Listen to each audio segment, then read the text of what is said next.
Student, welcome to my YouTube channel. So हम last colligative property discuss कर रहे हैं, that is osmosis and osmotic pressure. तो first हम इसकी बेसिक टर्म्स डिस्कस करेंगे। तो फर्स्ट टर्म है हमारी ओस्मोसिस। ओस्मोसिस होता क्या है? ओस्मोसिस क्या होता है? It is a phenomena of spontaneous movement of particle of solute और molecule move from region of lower concentration into region of higher concentration. ये एक प्रोसेस होती है। इसमें क्या होता है? स्पॉन्टेनियस, कि किसी भी एक्स्ट्रा एनर्जी की हमें ज़रूरत नहीं पड़ती। स्पॉन्टेनियस रिएक्शन होती है क्या, कि किसी भी पार्टिकल या फिर मॉलिक्यूल सॉल्यूट के मूव करता है lower region to higher region. और एक मेम्ब्रेन होती है जिसको बोलते हैं हम सेमी परमिएबल मेम्ब्रेन। उस मेम्ब्रेन के थ्रू पार्ट जो आपका सोल्यूट होता है सॉल्यूशन के अंदर मूव करता है लो कंसंट्रेशन से हाई कंसंट्रेशन की तरफ। उस प्रोसेस को हम क्या बोलते हैं? ओस्मोसिस। जैसे कि हमने एग्जांपल लिए हैं, 2 एग लिए हैं, उसमें क्या किया है हमने? आउटर शेल जो है उसका रिमूव कर दिया। मतलब तो क्या होगा कि प्लेस करेंगे 1 एग को वाटर के अंदर और सेकंड एग को NaCl सॉल्यूशन के अंदर। तो फर्स्ट में क्या होगा? आपका जो वाटर है वो एंटर करेगा इनसाइड द एग। ये जो वाटर है वो एग के अंदर क्या करेगा? मूव करेगा थ्रू सेमी परमिएबल मेम्ब्रेन। और इससे जो रिवर्स है वो कौन से में होगा? बी में। तो फर्स्ट में क्या होगा? जब वाटर मूव करेगा एग में तो क्या होगा? एग क्या हो जाएगा? स्वेल हो जाएगा। लेकिन सेकंड केस में क्या होगा? NaCl जो होगा एग के अंदर वो मूव करेगा। देखो एग के अंदर क्या है? लो सोल्ट है और बाहर क्या है? आपका NaCl ज़्यादा है। तो लो कंसंट्रेशन से हाई कंसंट्रेशन की तरफ आपका ये सोल्यूट है वो क्या करेगा? मूव करेगा, जिसकी वजह से आपका एग क्या हो जाएगा? श्रिंक हो जाएगा। सो ये बेसिक एग्जाम्पल है आपके ओस्मोसिस के। सेकेंड इम्पोर्टेंट प्रोसेस होती है दैट इज डिफ्यूजन। डिफ्यूजन क्या होता है? This is a process take place directly. कि ये प्रोसेस क्या होती है? डायरेक्टली होती है। इसमें हमें किसी भी सेमी परमिएबल मेम्ब्रेन की ज़रूरत नहीं पड़ती। कोई भी सेमी परमिएबल मेम्ब्रेन की रिक्वायरमेंट नहीं होती। इस प्रोसेस में क्या होता है? मॉलिक्यूल्स मूव करता है हाई रीजन हाई कंसंट्रेशन से लो कंसंट्रेशन की तरफ। तो उस प्रोसेस को हम क्या बोलते हैं? डिफ्यूजन। डिफ्यूजन और ओस्मोसिस एक दूसरे के क्या है? रिवर्स है। क्यों? क्योंकि इसमें जो आपका मॉलिक्यूल है वो मूव कर रहा था कहाँ से? लोअर कंसंट्रेशन से हायर कंसंट्रेशन की तरफ। बट डिफ्यूजन में क्या होगा? आपका मूव करेगा मॉलिक्यूल हायर कंसंट्रेशन से लो कंसंट्रेशन की तरफ। हमेशा जो नेचुरल प्रोसेस होते हैं उसमें भी यही होता है कि कोई भी मॉलिक्यूल है वो मूव करता है हाई कंसंट्रेशन से लो कंसंट्रेशन की तरफ। इसीलिए इसी वजह से हमें क्या है? सेमी परमिएबल मेम्ब्रेन की ज़रूरत नहीं पड़ती। इस प्रोसेस को हम क्या बोलते हैं? डिफ्यूजन। अब बार बार एक मेम्ब्रेन का नाम ले रहे हैं, कौन सी? Semi permeable membrane. तो सेमी परमिएबल मेम्ब्रेन क्या होती है? A membrane which allow only solvent, कि वो मेम्ब्रेन जो सिर्फ सोलवेंट पार्टिकल्स को मूव कराती है, not solute particle to pass through it. So it is called semi permeable membrane. Semi permeable membrane का दूसरा नाम है क्या? Selective membrane. कुछ सिलेक्टिव चीज़ों को ही क्या कराती है? अपने अंदर से मूव कराती है लोअर कंसंट्रेशन से हाई कंसंट्रेशन की तरफ। तो उस मेम्ब्रेन को हम क्या बोलते हैं? Semi permeable membrane. Semi permeable membrane basically आपकी 2 टाइप्स की होती हैं। फर्स्ट है आपका नेचुरल सेमी परमिएबल मेम्ब्रेन, जिसका एग्जांपल है आपका पिग्स ब्लैडर। और सेकंड जो है वो क्या होती है? आपकी आर्टिफिशियल सेमी परमिएबल मेम्ब्रेन। बहुत सारे जैसे सेलोफोन हो गया, पार्चमेंट पेपर हो गया, ये सब क्या है? इसके एग्जाम्पल्स हैं। नेक्स्ट है आपका ओस्मोटिक प्रेशर। ओस्मोटिक प्रेशर क्या होता है? The pressure that would have to be a pure solvent to prevent from passing into a given solution by osmosis. वो मिनिमम प्रेशर जो प्योर सोलवेंट को बचाता है, रोकता है आपके सॉल्यूशन में जाने से। कौन सी प्रोसेस से? ओस्मोसिस प्रेशर से। तो उस प्रेशर को हम क्या बोलते हैं? Osmotic pressure.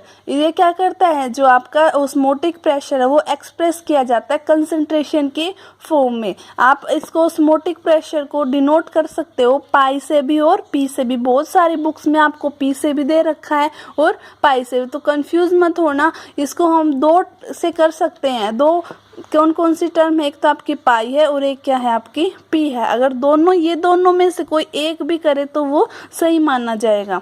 नेक्स्ट है आपका रिवर्स ओस्मोसिस। ओस्मोसिस से उल्टा, उसको क्या बोलते हैं, रिवर्स ओस्मोसिस।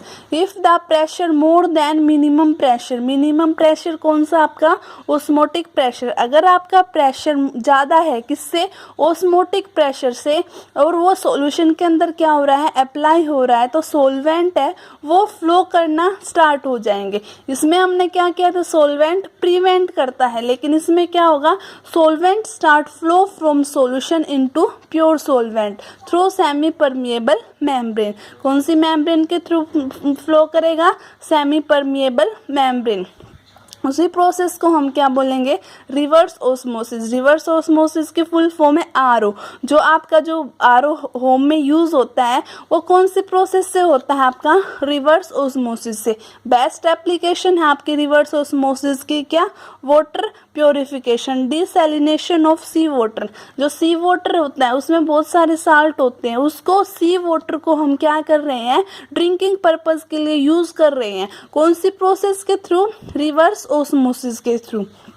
जैसे कि आप ये डायग्राम में दे सकते हो कि एक चैम्बर है, उसको हमें दो पार्ट्स में डिवाइड कर रखा है। यहाँ पे क्या आपका सी वाटर है और यहाँ पे क्या आपका फ्रेश वाटर है। तो क्या होगा, यहाँ पे हमने पिस्टन लगाया हुआ है, तो क्या होगा, सी वाटर होगा, यहाँ सेमी परमिएबल मेम्ब्रेन है, तो क्या करेगी, ओनली वाटर को क्या करेगी, सी वाटर से किस में करेगी, फ्रेश वाटर में कन्वर्ट करेगी, और बहुत सारी इम्प्योरिटीज और साल्ट है वो सब एब्जॉर्ब कर लेगी आपकी सेमी परमिएबल मेम्ब्रेन। सो ये बहुत ही मोस्ट एडवांस्ड एप्लीकेशन है किसकी, रिवर्स ओस्मोसिस की।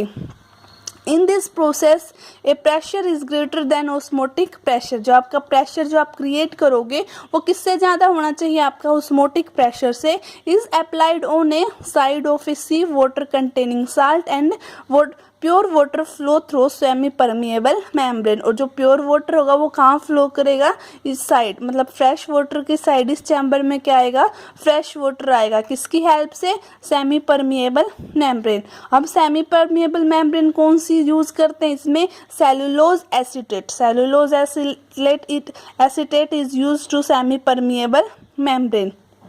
यही क्यों करते हैं, क्योंकि ये जो मेम्ब्रेन होती है ये परमिएबल होती है, किसके लिए, वाटर का फ्लो कराने के लिए। But it is impermeable to impurities और ion in the sea water. इनको क्या कर लेती है, यहीं पे एब्जॉर्ब कर लेती है, और प्योर वाटर आपको यहाँ से मिल जाता है, जो कि आपका फिट फॉर ड्रिंकिंग पर्पज़ के लिए यूज़ होता है। तो हमने बेसिक टर्म्स यूज़ कर ली है। अब इसकी लॉ देखते हैं कि कौन कौन सी लॉ ऑस्मोटिक प्रेशर को गवर्न करती है।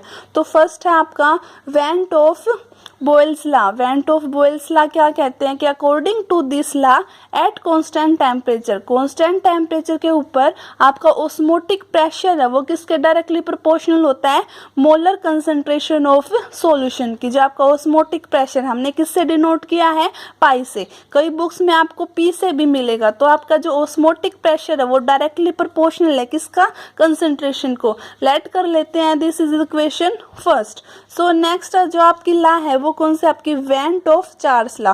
ये क्या कहती हैं, अकॉर्डिंग टू दिस लॉ, इस लॉ के अकॉर्डिंग क्या है कि जो आपका ऑस्मोटिक प्रेशर है वो क्या होगा, of a fixed composition is directly proportional to absolute temperature. ये किस पर डिपेंड करेगा, आपका ऑस्मोटिक प्रेशर टेम्परेचर के ऊपर। फर्स्ट में क्या था, कंसंट्रेशन। कंपेयर करेंगे इक्वेशन फर्स्ट और सेकंड को, क्या हो जाएगा, पाई डायरेक्टली प्रोपोर्शनल सी और टी के दोनों के क्या हो जाएगा, डायरेक्टली प्रोपोर्शनल। प्रोपोर्शनलिटी हटाने के लिए क्या होगा, आपका एक कांस्टेंट ऐड होगा, दैट इज आर। सो पाई किसके इक्वल आ जाएगा, C R T.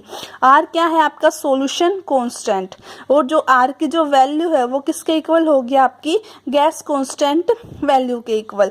Now see, जो आपका सी है कंसंट्रेशन है वो क्या होती है, नंबर ऑफ मोल्स अपॉन में volume of solution. So C is equal to N by V. This equation put it to equation 3. So we get pi is equal to N by V RT. Now V will be goes into pi side. So क्या हो जाएगा, पाई V is equal to NRT। और मैंने क्या कहा था कि जो पाई है उसकी जगह हम किसको यूज़ कर सकते हैं, P को यूज़ कर सकते हैं। So P क्या हो जाएगा, PV is equal to NRT। So PV किसके इक्वल हो जाएगा, एनआरटी के। अब जो ये इक्वेशन बनी है क्या, PV is equal to NRT, this equation is known as van't Hoff equation for dilute solution. इस इक्वेशन को हम क्या बोलेंगे, वेन टॉफ इक्वेशन। किसके लिए है, आपकी डाइल्यूट सॉल्यूशन के लिए।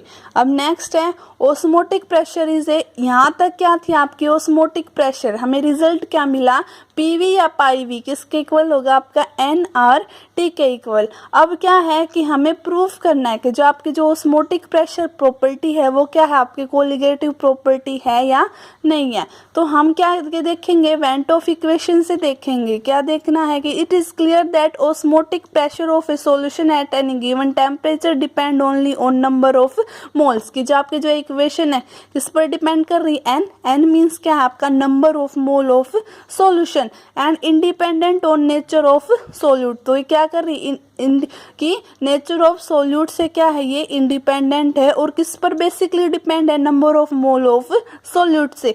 सो हमारी जो कोलिगेटिव प्रॉपर्टी है वो भी यही कहती है कि वो प्रॉपर्टी जो किसके ऊपर डिपेंड हो, आपके number of mole of solute. So यहाँ से प्रूफ हो गया कि जो आपकी ओस्मोटिक प्रेशर है वो क्या है, आपकी कोलिगेटिव प्रॉपर्टी है। नेक्स्ट है determination of molecular mass from osmotic pressure measurement की, हमें मोलिकुलर मास निकालना है। तो क्या होगा आपका, पाई वी किसके इक्वल होगा, एनआरटी, और एन क्या होता है आपका W2/m2। W2 is what, W2 is a given weight of solute and m is a molecular weight of solute. R is the solution constant और T is the absolute temperature. So हम क्या करेंगे, यहाँ से m2 की value को determine करेंगे। क्या हो जाएगा, W2 इंटू R2 अपॉन में पाई V। सो पाई आपको एक्सप्रेस करना है एटमोसफियर के अंदर, V को किसके अंदर एक्सप्रेस करोगे, लीटर के अंदर, T को क्या होगा, डिग्री सेल्सियस या केल्विन के अंदर। सो आपकी R की वैल्यू क्या हो जाएगी, 0.0821 लीटर एटमोसफियर पर डिग्री पर मोल। अगर हमें M2 की वैल्यू निकालनी है तो हमें W2 RT पाई V, अगर इन सभी की वैल्यूज़ का पता चल जाए तो हम क्या निकाल सकते हैं, यहाँ से M2 की वैल्यू को डिटरमाइन कर सकते हैं। Last topic is some important definitions. कुछ इम्पोर्टेंट आपकी जो डेफिनेशंस हैं वो है, फर्स्ट है आपका हाइपरटोनिक सॉल्यूशन। हाइपरटोनिक सॉल्यूशन क्या होता है, a solution which have high osmotic pressure, वो सॉल्यूशन जिसमें क्या हो, आपका ऑस्मोटिक प्रेशर ज़्यादा हो than other solution, this is known as hypertonic. Hypertonic solution को और इजिली कैसे करोगे, hypertonic solution is more concentration than other solution की। जो हाइपोटोनिक सॉल्यूशन होगी उसकी कंसंट्रेशन ज़्यादा होगी अदर सॉल्यूशन के कंपेयर में। नेक्स्ट है हाइपोटोनिक। हाइपोटोनिक रिवर्स है किसका, हाइपरटोनिक का। इसमें जो सॉल्यूशन होगा उसका एटमॉस्फेरिक प्रेशर क्या होगा, लेस होगा than other solution. So hypotonic solution has less concentration than other solution. Next है आपका आइसोटोनिक सॉल्यूशन। आइसोटोनिक सॉल्यूशन में क्या होगा, solution which have same atmosphere की, जो सॉल्यूशन का जो प्रेशर होगा वो क्या होगा, सेम होगा, osmotic pressure at same temperature are known as isotonic या isosmotic. So P is equal to CRT। ये क्या करता है, ये आर्ग्यू करता है कि दो आइसोटोनिक सॉल्यूशन है उसका क्या होना चाहिए, must have same molar concentration also, क्योंकि कंसंट्रेशन भी क्या होनी चाहिए, सेम होनी चाहिए। So thank you, I hope you will understand the osmotic pressure property.